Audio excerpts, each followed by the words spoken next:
नमस्ते दोस्तों, मेरे YouTube चैनल में आप सभी का हार्दिक स्वागत है।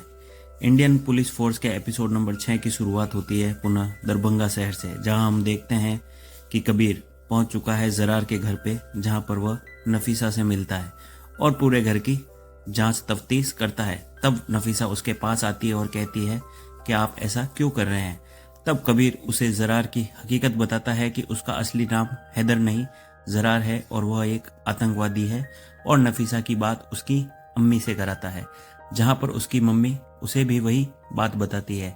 फिर हम देखते हैं कि नफीसा बेहोश हो जाती है। हम देखते हैं सुंदरवन इलाके को, जहां पर एक लड़का सलामत नाम का एक जगह पर पहुंचता है, जहां पर वह जरार से मिलता है और उसे पानी की बोतल देते हुए कहता है कि बांग्लादेश का रास्ता लंबा है। दरअसल वह उसे बांग्लादेश बॉर्डर पार कराने के लिए यहाँ पर मौजूद है, और वो आपस में एक दूसरे के बारे में बातचीत करते हैं, जहां पर सलामत उसे अपनी कोई भी जानकारी देने से मना कर देता है। फिर हम देखते हैं कि एक खेत में एक व्यक्ति बैठा है, जिसके खेत से एक सुरंग आर पार होकर बांग्लादेश के बॉर्डर में जाती है, और वहां पर सलामत उतरता है। और उसके बाद इंडिया बांग्लादेश बॉर्डर में जरार और सलामत को सुरंग के दूसरी तरफ एक अन्य खेत में, जो कि बांग्लादेश में खुलता है, वहां से निकलते हुए दिखाया जाता है, और सलामत वहां से विदाई लेता है। और तभी हम वहां पर देखते हैं रफीक भाई को। रफीक भाई जो कि जरार को ईरान ले जाने के लिए वहां पर लेने आए हैं, लेकिन जरार रफीक भाई को कहता है कि वो नफीसा को भी अपने साथ ले जाना चाहता है, वरना वह नहीं जा। कहानी में आगे सिटी हॉस्पिटल दरभंगा दिखाया जाता है, जहां पर कबीर और तारा शेट्टी आपस में बात करते हैं। तभी वह महिला जो रफीक के द्वारा भेजी जाती है, वह सिटी हॉस्पिटल में पहुंचती है।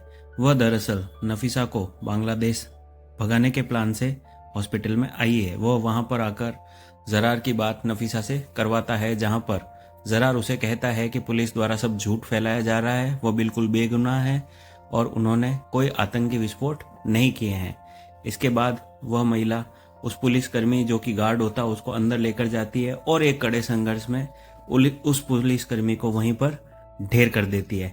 इसके बाद हम देखते हैं कि नफीसा को वह महिला बाहर लेकर जाती है बुर्का पहनाकर, और उसके बाद पुलिस वाले उसे देख लेते हैं और वहां पर गोलीबारी शुरू हो जाती है, जहां पर हम देखते हैं कि तारा शेट्टी जो कि बहुत ही बहादुरी से कबीर को प्रोटेक्ट करती है और उसकी आड़ में उस महिला को ढेर कर देती है।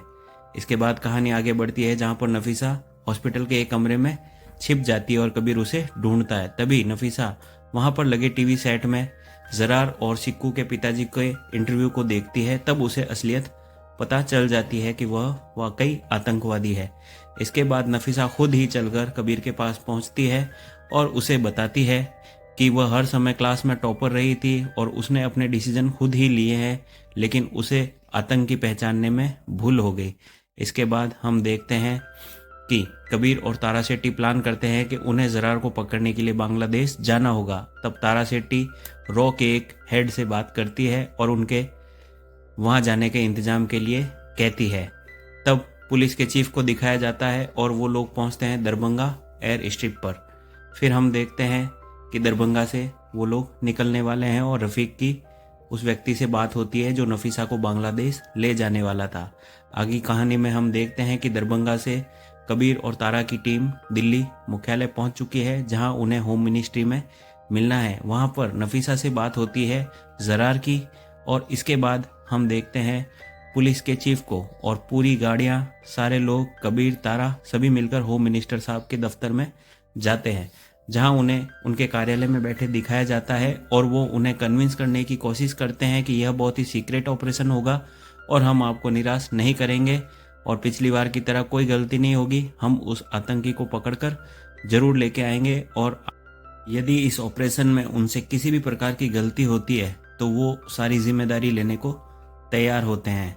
फिर होम मिनिस्टर साहब उनसे कहते हैं बेस्ट ऑफ लक, और वह टीम वहां से रवाना होती है जिसे लीड करेंगे कबीर।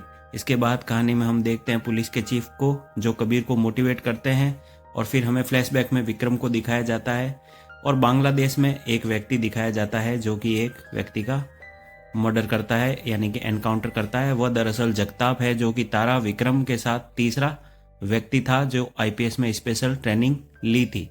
इसके बाद दिखाया जाता है ढाका। यहाँ पर यह एपिसोड ख़त्म होता है और फिर अंतिम एपिसोड की शुरुआत में हम मिलेंगे। तब तक के लिए धन्यवाद। Thanks for watching.